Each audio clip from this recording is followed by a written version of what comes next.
Prince Henry Charles Albert David, widely known as Prince Harry, was born on September 15, 1984, in the private Lindo wing of St. Mary's Hospital in London. From the moment he was born, he was thrust into the public eye, a child born not just into royalty, but into history.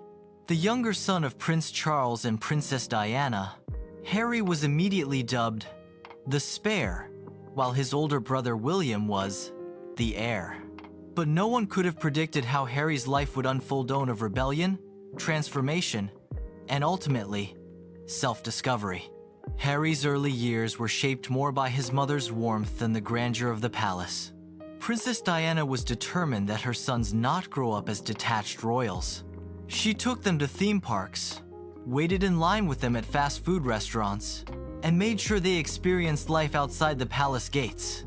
For Harry, Diana was more than a mother. She was his guide, his shield, and his moral compass.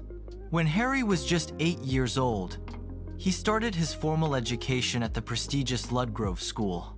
Despite being a royal, he struggled with academics and was often described as cheeky, energetic, and fiercely independent.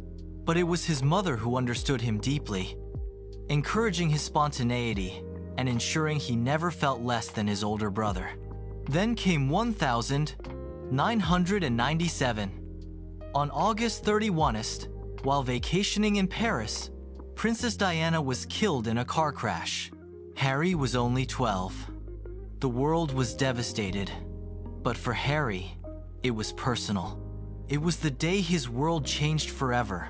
The image of Prince Harry walking behind his mother's coffin, head down, next to his brother, his father, and grandfather, remains etched in public memory.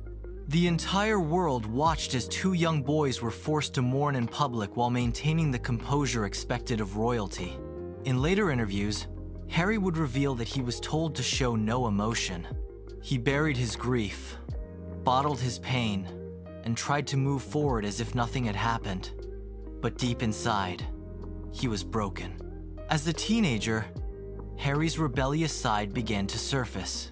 He often clashed with authority at school and resented the constant presence of the paparazzi. At age 17, he was caught smoking cannabis and drinking underage.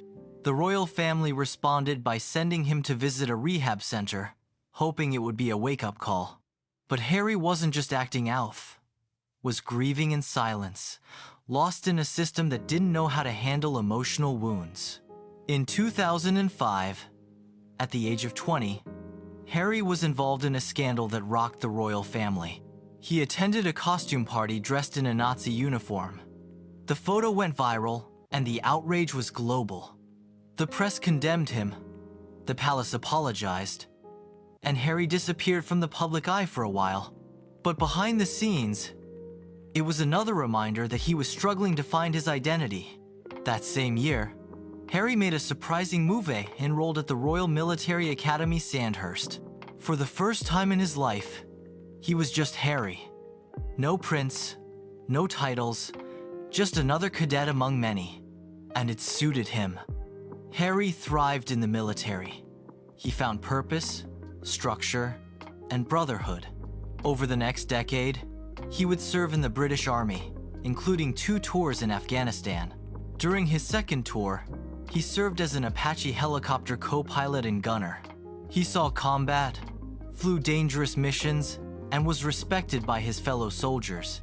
But even in the army, the media found him.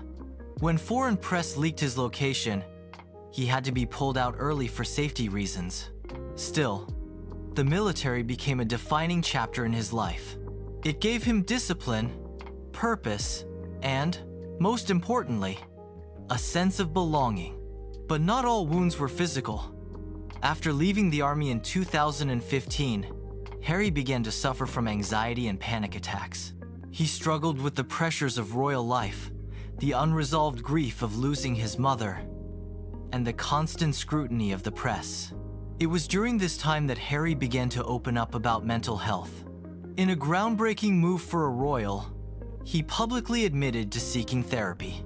He revealed that he had suppressed his emotions for nearly 2 decades and that it had nearly destroyed him.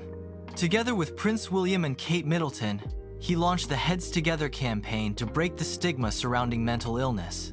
Harry's emotional honesty was unprecedented for a royal. It struck a chord with millions and made him one of the most relatable figures in the royal family. He used his platform not just for charity appearances, but to drive meaningful change.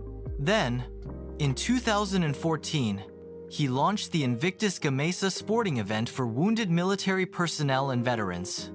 The idea was born after seeing how sport could aid in recovery and bring hope to those who had suffered life-changing injuries. The games were a huge success, held in London, and later in cities like Orlando and Sydney. Once again, Harry was not just a figurehead, he was the soul of the mission. By 2016, Harry had rebuilt his public image. He was no longer the party prince, but a dedicated veteran, a mental health advocate, and a global philanthropist. But his life was about to take another unexpected turn. That same year, he met Meghan Markle, a biracial American actress and activist. Their connection was instant, their love intense, and their relationship would soon become the center of a media storm that would shake the foundations of the royal family. But before all that, Prince Harry had already walked a long, painful, and transformative path. From a grieving boy to a wounded soldier to a man unafraid to speak his truth, he had redefined what it meant to be a royal. His story was no longer about being the spare, it was about being human.